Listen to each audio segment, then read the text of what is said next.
Hello welcome. मैं रिंटू मिश्रा सिला education के इस नए यूट्यूब वीडियो में आप सभी का स्वागत करता हूं। यह हमारा नया वीडियो ज्योग्राफी के ऊपर है। तो ज्योग्राफी का ये पहला वीडियो है।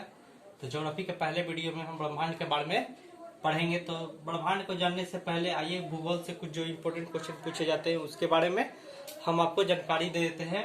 तो भूगोल में जो पहला क्वेश्चन जो ज्यादातर पूछा जाता है, भूगोल का जनक किसे कहा जाता है? तो भूगोल का जनक हिकेटियस को कहा जाता है। भूगोल का जनक हिकेटियस को माना जाता है। और भूगोल का वर्तमान जनक अलेक्जेंडर वान हम्बोल्ट को माना जाता है।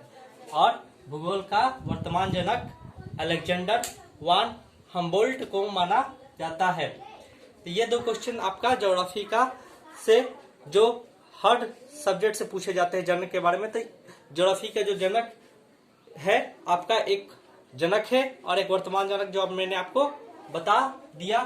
अब आते हैं ब्रह्मांड जो हमारा टॉपिक है उसके ऊपर। तो ब्रह्मांड, अच्छा, तो ब्रह्मांड को हम डिटेल में बात करने के पहले थोड़े ब्रह्मांड के बारे में कुछ आपको जानकारी दे दे। आगे चलकर हम इसके इंटरनल पार्ट की बात करेंगे। तो पहले आइए ब्रह्मांड क्या है और ब्रह्मांड की उत्पत्ति। तो ब्रह्मांड वह है हम जो निवास करते हैं सौरमंडल। सौरमंडल ब्रह्मांड का एक हिस्सा है। और ब्रह्मांड की उत्पत्ति, जो ब्रह्मांड की उत्पत्ति जो माना जाता है, वह कई थ्योरी दी गई ब्रह्मांड की उत्पत्ति के बारे में। पर जो जिस थ्योरी को ज्यादातर लोगों ने सराहा और जिसको मान्यता मिली वह है हमारी big bang theory. Big bang theory क्या है? तो कहा यह जाता है कि ऐसे पदार्थ जिससे ब्रह्मांड की रचना हुई है पहले एक छोटे गोले के रूप में एक जगह स्थित थे। उसमें तापक्रम बढ़ने के कारण हुआ क्या कि उसमें तापक्रम बढ़ा और तापक्रम बढ़ने से उसमें एक बड़ा विस्फोट हुआ और विस्फोट होने से वे सभी पदार्थ फैल गए और हमारा जो ब्रह्मांड की रचना हुई। तो इस तरह से बिग बैंग थ्योरी क्या कहता है कि एक विस्फोटक की थ्योरी भी इसको कहा जाता है, इसलिए क्योंकि विस्फोट के साथ हम हुआ क्या कि विस्फोट हुआ और विस्फोट होने के बाद ये पदार्थें जगह जगह टुकड़ों में फैलने लगी और इस तरह से इलेक्ट्रॉन प्रोटॉन की भी रचना हुई। और इलेक्ट्रॉन प्रोटॉन की रचना होने के साथ हीलियम और हाइड्रोजन गैस की भी रचना हुई। और इस तरह से हमारे धीरे धीरे ब्रह्मांड की रचना मानी जाती है। इसी को हम बिग बैंग थ्योरी कहते हैं। तो बिग बैंग थ्योरी दिया किसने था? जॉर्ज लेवेंथियर ने। जॉर्ज लेवेंथियर को ने जो बिग बैंग थ्योरी दी, जिसकी मान्यता दी गई, उसके रचयिता कौन थे? जॉर्ज लेवेंथियर। और इसके जो बिग बैंग थ्योरी थी आगे चलकर इसकी पूरी तरह से व्याख्या किसने की? तो रॉबर्ट बेगोनेर ने। तो मतलब क्या कि इससे दोनों क्वेश्चन पूछे जाते हैं कि बिग बैंग थ्योरी किसने दी? तो बिग बैंग थ्योरी जॉर्ज लेवेंथियर ने। और इसकी व्याख्या किसने की? तो रॉबर्ट बेगोनेर ने। अब ब्रह्मांड का व्यास कितना है? मान लीजिए कि ये मेरा ब्रह्मांड है, ये हम ब्रह्मांड मान लेते हैं कि एक बड़ा कुछ ब्रह्मांड है। तो उस ब्रह्मांड का कुछ व्यास होगा। तो ब्रह्मांड का व्यास कितना है माना जाता है? 10 का पावर 8 प्रकाश वर्ष। 10 का पावर 8 प्रकाश वर्ष ब्रह्मांड का व्यास माना जाता है।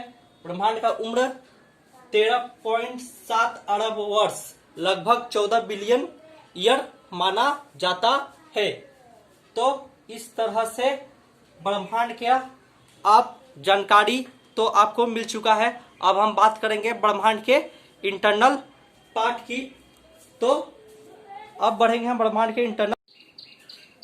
अब हम बढ़ेंगे आपका ब्रह्मांड के इंटरनल पार्ट की ओर। ब्रह्मांड का हमारा इंटरनल पार्ट, ब्रह्मांड की रचना कैसी है? ब्रह्मांड की रचना 100 अरब मंदाकिनियों से मिलकर हुई है। अब मंदाकिनी क्या है समझिए।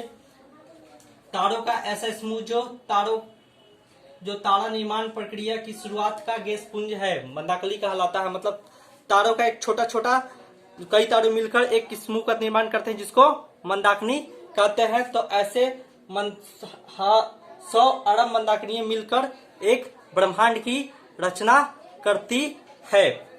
अब आगे समझिए कि आकाशगंगा क्या है। हम हमारा पृथ्वी जिस मंदाकिनी का हिस्सा है, हमारा सौरमंडल जिस मंदाकिनी का हिस्सा है उसको हम आकाश गंगा कहते हैं। तो एग्जाम में सवाल पूछा जाता है कि हमारा पृथ्वी किस मंदाकिनी का हिस्सा है, तो हमारा पृथ्वी आकाश गंगा का हिस्सा है। अब आपको पता है कि ब्रह्मांड में तारे पाए जाते हैं, तारे चमकते हैं, तो तारों में जो ऊर्जा होती है वो कहाँ से आती है? तो तारों में जो ऊर्जा का स्रोत है वो है नाभिकीय संलयन प्रक्रिया द्वारा उसमें ऊर्जा मिलती है। वो नाभिकीय संलयन प्रक्रिया मतलब हाइड्रोजन मिलकर हीलियम और ऊर्जा उत्पन्न करते हैं। यह हमारे तारों का ऊर्जा का स्रोत माना जाता है। अब आप समझ गए होंगे ब्रह्मांड को और ब्रह्मांड के इंटरनल पार्ट को कि ब्रह्मांड। अब आइए हम पिक्चर के माध्यम से आपको समझाते हैं कि ब्रह्मांड कैसे मिलकर बना है। मान लीजिए हमारा पृथ्वी, पता है आपको सूर्य के चक्कर 8 ग्रह लगाती है जिसको सौरमंडल कहा जाता है, जो हम नेक्स्ट क्लास में आपको पढ़ाएंगे। सौरमंडल किसकी हिस्सा है? आकाशगंगा। मतलब आकाशगंगा क्या है? एक मंदाकिनी है।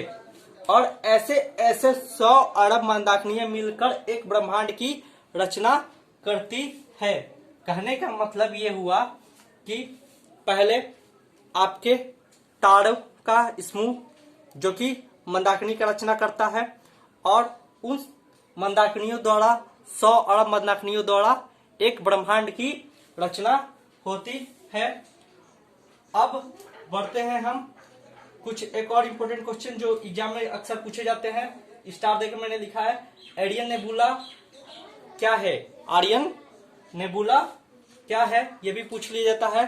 तो ये हमारे सौरमंडल का सबसे शीतल चमकीले तारों का समूह है। यह हमारे आकाशगंगा, जो आकाशगंगा है हमारा, जिस मंदाकिनी का हमारा पृथ्वी हिस्सा है आकाशगंगा का, वो यह सबसे शीतल एवं चमकीले तारों का समूह है।